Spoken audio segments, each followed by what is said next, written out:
সমগ্ৰ দেশৰ লগতে সমান্তৰালকৈ সোণাপুৰৰ তেতেলীগুৰিত সপ্তম ৰাষ্ট্ৰীয় পোষণ মাহ পালন নাপুৰ ৰাজচক্ৰৰ অন্তৰ্গত তেতেলীয়া চক্ৰৰ অধীনৰ তেতেলীগুৰি পথাৰ বমানী কেন্দ্ৰত সপ্তম ৰাষ্ট্ৰীয় পোষণ মাহ উপলক্ষে ৰূপায়ণ কৰা হয় বিশেষ কাৰ্যসূচী। উল্লেখ্য যে ডিমৰীয়া সংহত শিশু উন্নয়ন প্ৰকল্পৰ উদ্যোগত অনুষ্ঠিত হোৱা উক্ত অনুষ্ঠানত পোনপ্ৰথমে কণ কণ শিশু আৰু অভিভাৱকসকলৰ দ্বাৰা এক শোভাযাত্ৰা উলিওৱা হয়। ইয়াৰ পাছতে আন কাৰ্যসূচীসমূহৰ অনুষ্ঠানৰ মূলদ্বাৰ উন্মোচন, পুষ্টিহীনতাত ভোগা শিশুসকলক সুষম আহাৰৰ দ্বাৰা এই ৰোগ দূৰ কৰাৰ সন্দৰ্ভত অভিভাৱকসকলক সজাগ কৰা হয়। তদুপৰি স্থানীয় পুৰুষ মহিলাসকলৰ দ্বাৰা থলুৱা খাদ্যৰ প্ৰতিযোগিতাই বিশেষ আমোদ যোগায়। আনহাতে পোষণ মাহৰ লগত সংগতি ৰাখি আয়োজিত উক্ত অনুষ্ঠানতেই স্বাস্থ্যৱান শিশুসকলক উৎসাহিত কৰাৰ উদ্দেশ্যে একোটাকৈ ফলৰ খৰাহিও প্ৰদান কৰে। উল্লেখযোগ্য যে সমাজৰ পৰা পুষ্টিহীনতা দূৰ কৰাৰ লক্ষ্যৰে আয়োজন কৰা উক্ত অনুষ্ঠানত কণ কণ শিশুসকলৰ দ্বাৰা পৰিৱেশিত নৃত্যানুষ্ঠানে উপস্থিত সকলোৰে মন জীপাল কৰি তোলা পৰিলক্ষিত হয়। এই অনুষ্ঠানত উপস্থিত থাকে ডেপুটি ডাইৰেক্টৰ দেৱজিৎ বৰা, ডিমৰীয়া সংহত শিশু উন্নয়ন প্ৰকল্পৰ বিষয়া মণিকা ভৰালী, জিলা পোষণ দলৰ সুমন বৰগোহাঁইৰ লগতে আন আন বিষয়া কৰ্মচাৰী তথা ডিমৰীয়া প্ৰকল্পৰ মুখ্য সেৱিকাসকল আৰু স্থানীয় ৰাইজ। Bureau report, Arunoday Assam.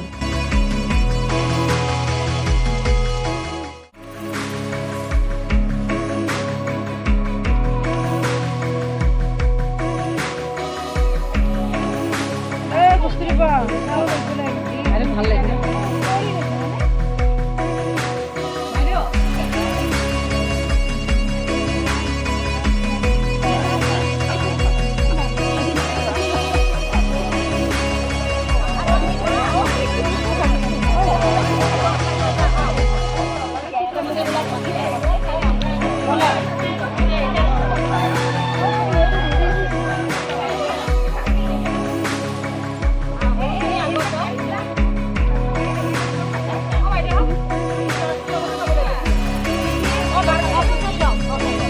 ৰাষ্ট্ৰীয় পোষণ মাহ পালন কৰিবলৈ তেতেলীয়া চাৰ্কেলত উপস্থিত হৈছোঁ। আজি আমাৰ এনেও ছেপ্টেম্বৰৰ 19 তাৰিখটো ECC ডে হিচাপে পালন কৰা হয়। এইবাৰ ECC ডেৰ বিষয়বস্তু পোষণেই হয়। গতিকে পোষণ মাহৰ লগত সংগতি ৰাখি আমি আজি এই কাৰ্যসূচী আৰম্ভ কৰিবলৈ লৈছোঁ। আৰু ইয়াত আমাৰ একমাত্ৰ উদ্দেশ্য হ'ল কি, আমাৰ মানে প্ৰতিজন ব্যক্তি, পুৰুষেই হওক মহিলাই হওক, তেওঁলোকক আমি এই পোষণ মাহৰ বিষয়বস্তুৰ ওপৰত এটা মানে বাৰ্তা তেওঁলোকৰ মাজত বিলাব লাগে আৰু এটা জনজাগৰণৰ সৃষ্টি কৰিব লাগে, যাতে আমি 4-5টা কি নোট লৈ পেলাই এবাৰ আমাৰ পোষণ মাহ আৰম্ভ হৈছে। গতিকে প্ৰথম কথাটো হ'ল আমি এনিমিয়া দূৰ কৰিব লাগে, সমাজৰ পৰা এনিমিয়া দূৰীকৰণ কৰিব লাগে।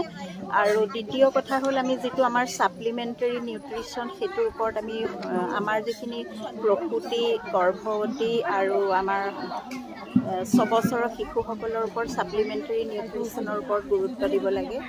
আৰু তৃতীয় কথা হ'ল আমি যিটো এটা কাৰ্যসূচী লৈছিলোঁ, এক পেৰ মাকে নাম, সেইটো আমি এজোপা গছ আমি মাৰ নামত ৰুই এই কাৰ্যসূচীৰ আমি প্ৰথম শুভাৰম্ভ তেনেকৈ কৰিছিলোঁ, যাতে গছ পুলি ৰোৱাটো আমাৰ এটা মানে এই কাৰ্যসূচীৰ ভিতৰত কৰিছিলে।